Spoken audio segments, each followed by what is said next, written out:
Hello అందరికీ, చాలా days తర్వాత స్టిచ్చింగ్ వీడియో పోస్ట్ చేస్తూ ఉన్నాను. స్టిచ్చింగ్ అంటే పర్ఫెక్ట్గా ఏం చెప్పట్లేదు, జస్ట్ షార్ట్ వీడియో లాగా అప్లోడ్ చేస్తూ ఉన్నాను.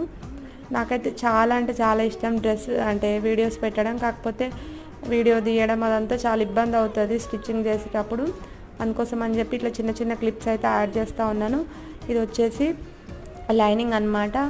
నాకు లైనింగ్ డ్రెస్ అంత వచ్చేసి 200 బిలోలో అయిపోయింది. నేను సేల్లో ఉన్నప్పుడు ఫ్యాబ్రిక్ అయితే తీసుకున్నాను. చికెన్ కర్రీ ఫ్యాబ్రిక్ అంటారు కదా, అంటే కంప్లీట్ చికెన్ కర్రీ కదా, అక్కడక్కడ హోల్స్ లాగా వచ్చినాయి. కాకపోతే క్లాత్ అయితే చాలా అంటే చాలా బాగుంది. మీటర్ 150 రూపీస్ అనమాట. కాకపోతే సేల్లో 2 మీటర్స్ నాకు 150 రూపీస్కి అయితే వచ్చింది. సో ఫైనల్గా అయితే సింపుల్ కుర్తీ అయితే స్టిచ్ చేసుకున్నాను డైలీ వేర్ కోసం అని చెప్పి. ఇక్కడ ఫుల్ స్లీవ్స్ అంటే నాకు చాలా ఇష్టం, అందుకోసం అని చెప్పి ఫుల్ స్లీవ్స్ అయితే పెట్టుకున్నాను. ఇంకొకసారి వైట్ వేసుకొని అట్లాగే బ్లాక్ ప్యాంట్ వేసుకొని అట్లా ట్రై చేస్తూ ఉన్నాను. నాకైతే ఇట్లా బ్లాక్ అనేది లుక్ చాలా నచ్చింది. లాస్ట్లో జీన్స్తో కూడా ట్రై చేశాను.